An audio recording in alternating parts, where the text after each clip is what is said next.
sebelum lanjut, Pak aturkan panganjali umat. Om Swastiastu. Om Swastiastu, saya minta Om Swastiastu ya. Nah, jadi sebelum kita belajar, mari kita berdoa dulu.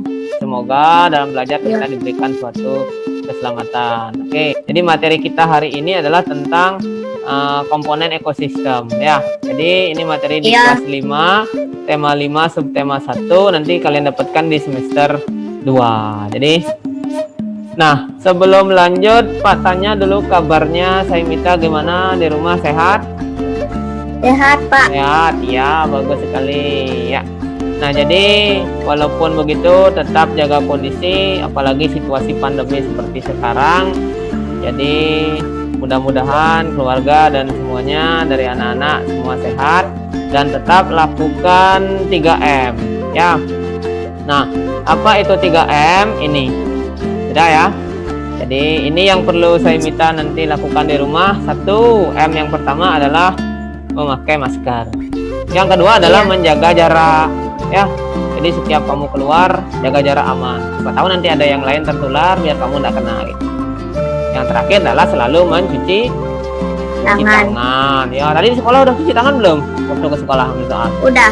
Sudah, bagus sekali ya. Nah, sekarang kita mulai pelajaran ya.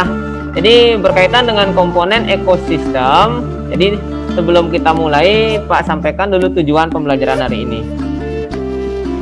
Nah, ini tujuannya. Yang pertama, dengan mencermati teks non-fiksi. Jadi melalui teks non-fiksi, baik di buku, barangkali saya minta belum lihat buku atau lihat buku, silahkan. Saya minta dapat menentukan ide pokok dari sebuah paragraf, gagasan pokok atau gagasan utama atau kalimat utama ya. Nanti kita pelajari selanjutnya. Apa nama lain ide pokok?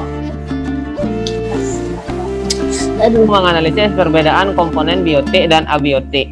Jadi nanti saya minta disuruh membedakan komponen biotik dan abiotik. Kemudian yang ketiga, dengan mengisi bagan, jadi saya minta bisa menggolongkan hewan berdasarkan jenis makanannya.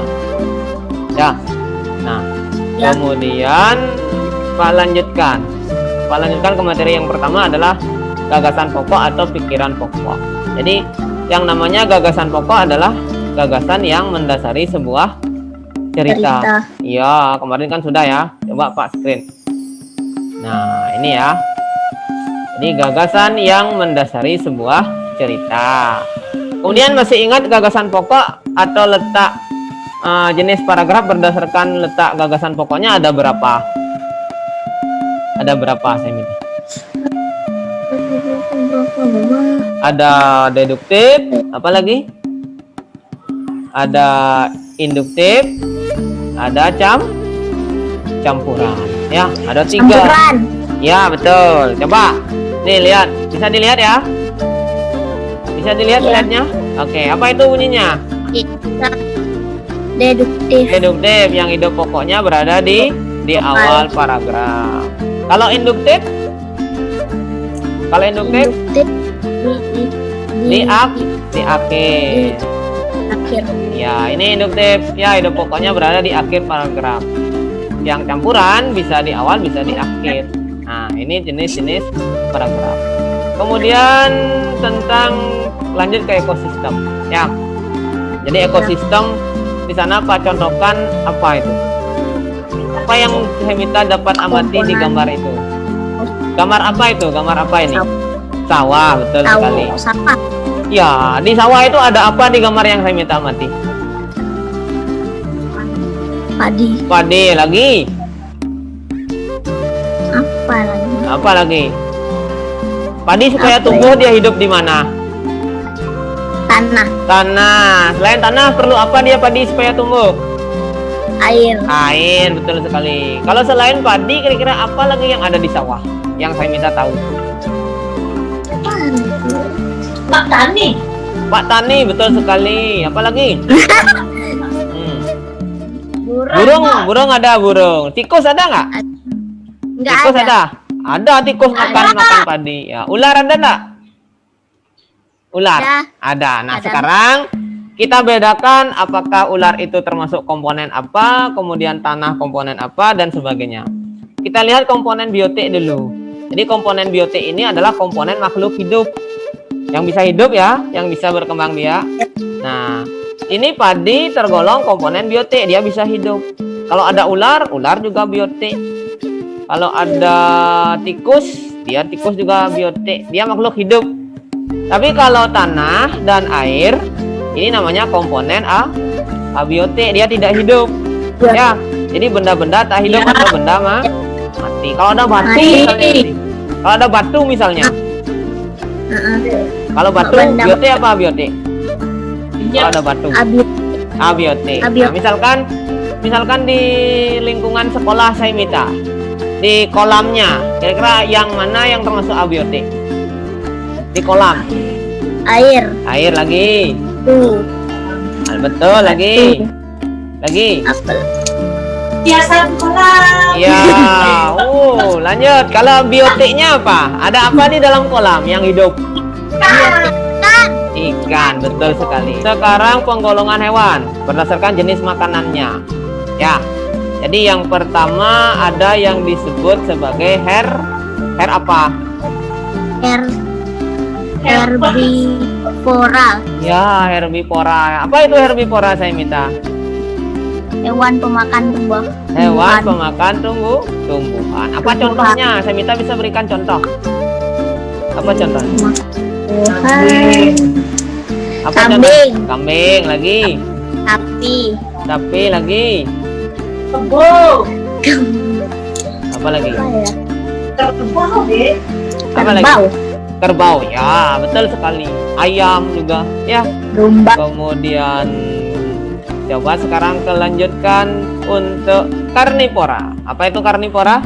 Hewan pemakan daging. Daging. Apa contohnya? Anjing. Anjing makan daging. Ya, betul. Ya. Apa lagi? Harimau. Apa lagi? Serigala, betul sekali. Kalau yang terakhir, apa itu? Omnivora. Apa itu omnivora? Hewan pemakan tumbuhan dan daging. Tumbuhan dan daging. Nah, ini penggolongan hewan berdasarkan LKPD-nya. Pak, contohkan LKPD di sini. Dah. Pak, kasih contoh di sana kelinci tergolong herbivora karena dia makan sayur kan? Ya, kalau kambing kira-kira apa? Kambing rumput. Ya, berarti herbivora. Kalau burung elang? Daging. Kalau kucing? Daging. Kucing bisa daging, bisa juga nasi itu kan tergolong sayur ya, berarti omnivora. Iya. Kalau musang? Ya. Bisa daging, bisa sayur, berarti omnivora. Kalau buaya? Kalau buaya? Daging. Nah, baik. Demikian saya minta untuk materi ini. Kira-kira ada pertanyaan enggak? Enggak, Pak. Tidak ada. Oke. Kalau tidak ada pertanyaan, nanti Pak kirimkan soalnya lewat link Google Formulir di sebagai latihan soal biasanya ya. Baik, kemudian untuk instrumen penilaian saya siapkan dalam bentuk Google Formulir yang sudah saya susun sebelumnya. Nah, di sini bisa dicermati. Nah, kita masuk ke Drive, kemudian Google Formulirnya tentang materi yang sudah dibahas. Saya buka cuma. Nah, ini. Jadi di sini paling atas ada judul, kemudian ada identitas diri yang wajib diisi oleh siswa. Kemudian ada bagian yaitu review. Jadi review saya masukkan video kembali supaya bisa mudah nanti menyaksikan kembali video yang sudah kita pelajari. Kemudian di paling akhir ada latihan soal. Nah, tentu latihan soal ini saya susun berdasarkan indikator dan materi yang sudah dibahas. Kemudian dari Google Formulir ini kita kirimkan berbantuan WhatsApp group. Jadi seperti ini. Jadi kita kirim lewat linknya. Kemudian saya perpendek pada URL, kemudian saya salin. Nah, setelah saya salin, ini saya close dulu. Kita cari ke WhatsApp-nya. Jadi WhatsApp-nya adalah grup kelas 5. Jadi kemudian saya copy pastekan di sini. Nah, itu linknya. Nanti tinggal saya klik kirim saja sehingga dia sampai ke muridnya. Baik, demikian. Untuk instrumennya terima kasih.